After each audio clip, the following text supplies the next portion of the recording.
As the days kept moving, Emily noticed how quickly her life was changing without making noise about it.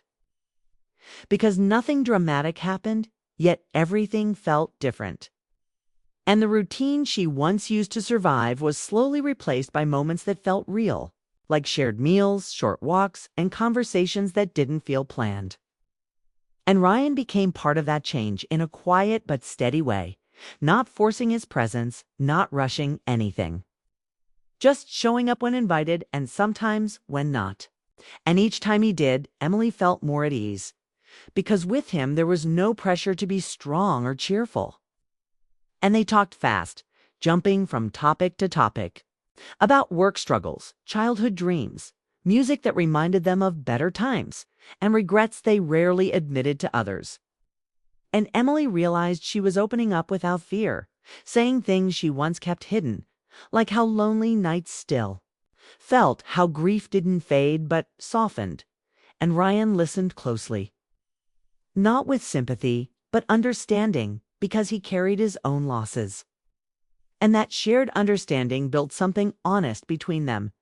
And one evening, as they sat on the porch watching the sky darken, Emily felt a strange moment of clarity. Because she wasn't thinking about her father's absence. She was thinking about the present, about how calm she felt sitting there. And that realization hit her harder than sadness ever did, because it meant she was healing, even if she wasn't ready to admit it. And later that night, after Ryan left, Emily stayed awake, replaying the evening in her mind, noticing how her heart felt lighter, not racing, not heavy, just steady. And she understood then that the shock wasn't about letting her dad's friends into her home. It was about letting herself feel again, because she had spent so long protecting her heart that she forgot it was still alive, still capable of warmth and connection, and the thought scared her, because feeling again meant risking pain, but it also meant choosing life over numbness. And as the weeks went on, this awareness grew stronger, shaping the way Emily moved through her days, making her notice small joys she once ignored, like sunlight through the window, laughter during dinner, or the comfort of silence shared with someone who understood. And Daniel remained present too, always supportive, always respectful, watching quietly as Emily found her balance again. Never stepping into a role that wasn't his, but offering stability that grounded everything else. And Emily appreciated that more than words could express, because it made her feel safe enough to grow. And then one evening, after a long conversation with Ryan that ended in gentle laughter, Emily stood alone in her kitchen and felt tears roll down her face without warning. Not from sadness, but from release. Because she finally understood that healing didn't mean forgetting her father or moving on too fast. It meant carrying his memory forward while allowing new connections to exist. And that understanding settled deep in her heart, changing the way she saw herself and her future. And for the first time since her loss, Emily didn't feel broken or incomplete. She felt human again, capable of hope, capable of care, capable of letting life surprise her. And as she wiped her tears and looked around the house, she knew something important had shifted inside her. Because the quiet no longer felt empty, it felt peaceful, and the door she once opened for others had fully opened within herself, and there was no going back to who she was before. Only moving forward with honesty, courage, and a heart that was finally ready to feel. Life did not suddenly turn perfect after everything Emily realized, but it moved forward with a quiet strength she hadn't known before. And each day carried a sense of balance that made her feel grounded, because she stopped waiting for something dramatic to define her happiness and instead allowed small moments to matter, like morning coffee, short messages from Ryan, or peaceful evenings that no longer felt empty. And her connection with Ryan grew naturally without promises or rushed emotions, built on honesty, shared laughter, and respect.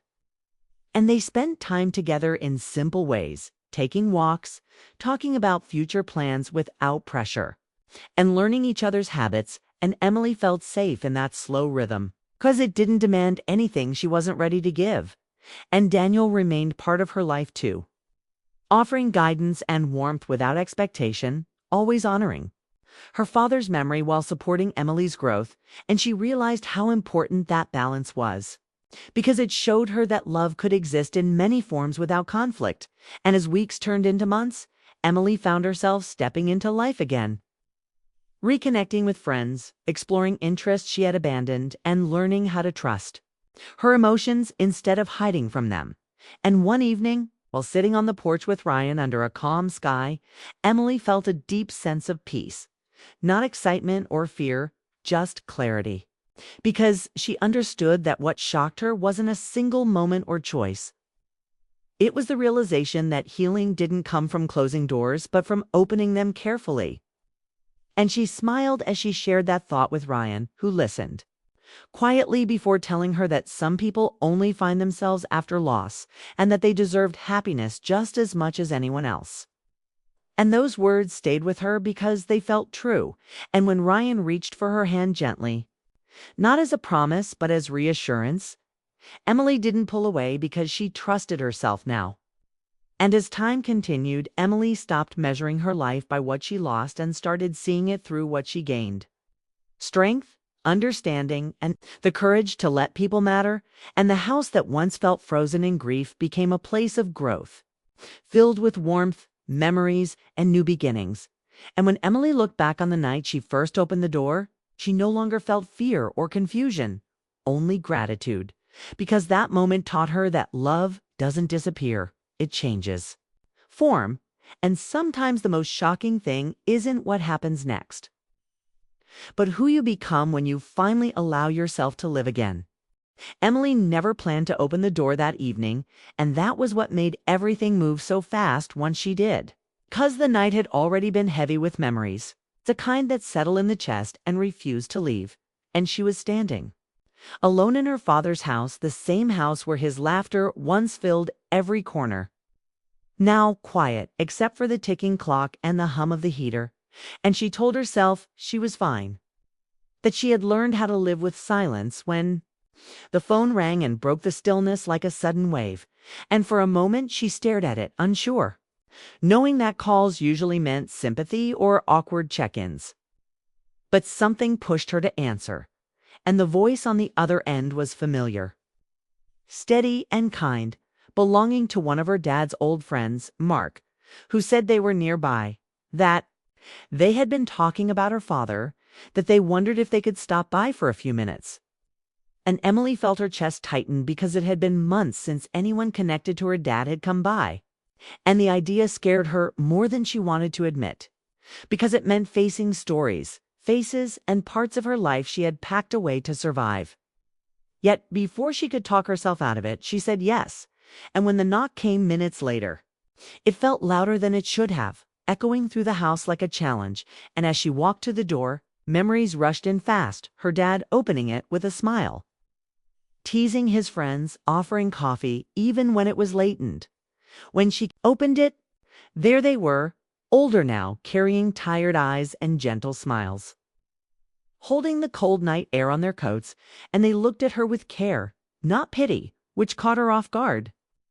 And she stepped aside to let them in, feeling like she had crossed an invisible line, because once they entered, the house changed, filled with low voices, familiar jokes, and a warmth she had forgotten was possible.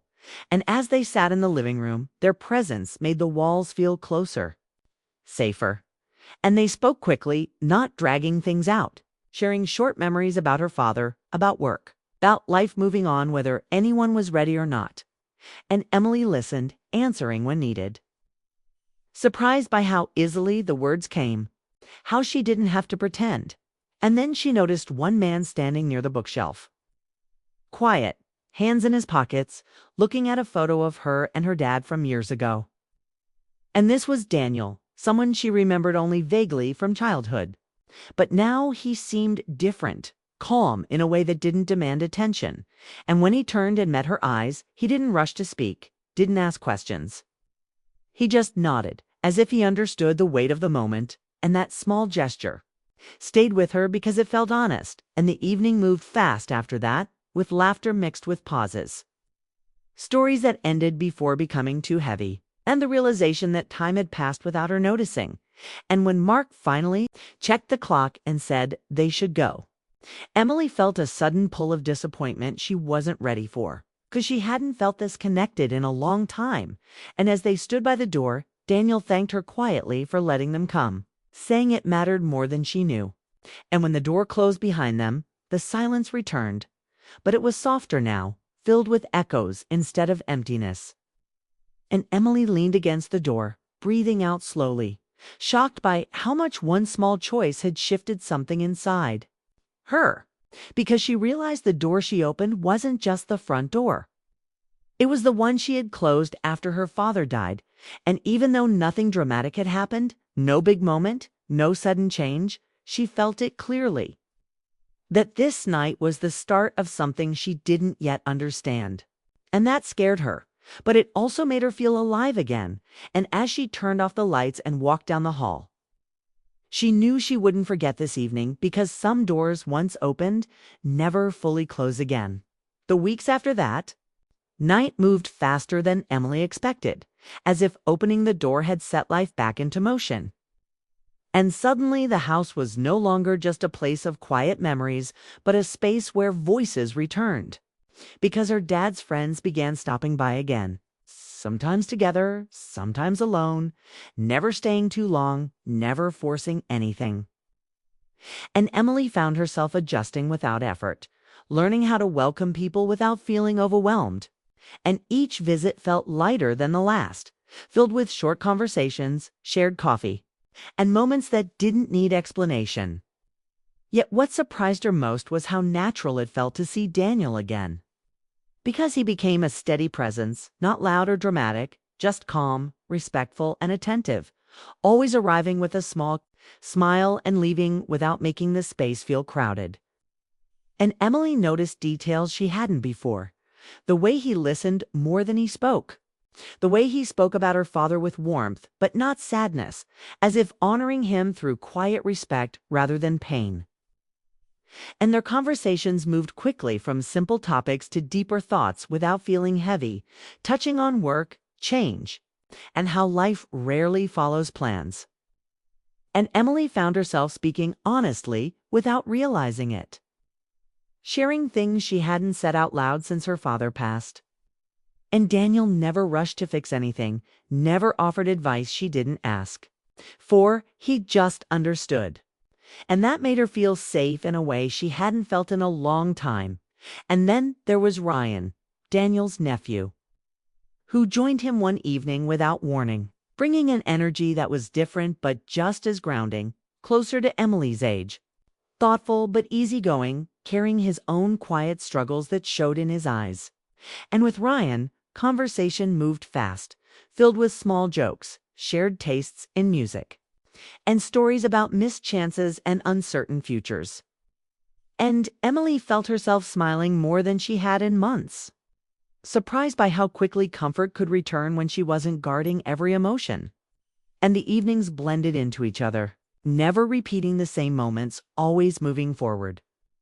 With Emily learning how to live again in small ways, cooking meals instead of skipping them, opening windows, letting sunlight touch the rooms her father once filled. And as Daniel and Ryan became familiar faces, Emily noticed a change inside herself. Not romantic at first, but something close to hope. A feeling that she was allowed to feel connected without betraying her past. And one evening, after everyone had left, she sat alone on the couch and realized she no longer felt guilty for enjoying company. Because these people weren't replacing her father. They were carrying pieces of him forward through kindness and presence. And when Daniel returned a few days later, just to drop off a book her father once loved, Emily felt something shift, a quiet warmth that surprised her. Because it wasn't about attraction or longing, it was about recognition, about being seen not as someone broken by loss, but as someone still becoming. And as she watched Daniel leave, she understood that letting people back into her life had created something unexpected. A space where connection could exist without pressure, where emotions could move freely without fear. And that realization stayed with her, growing, quietly, because the true surprise wasn't that her dad's friends had returned.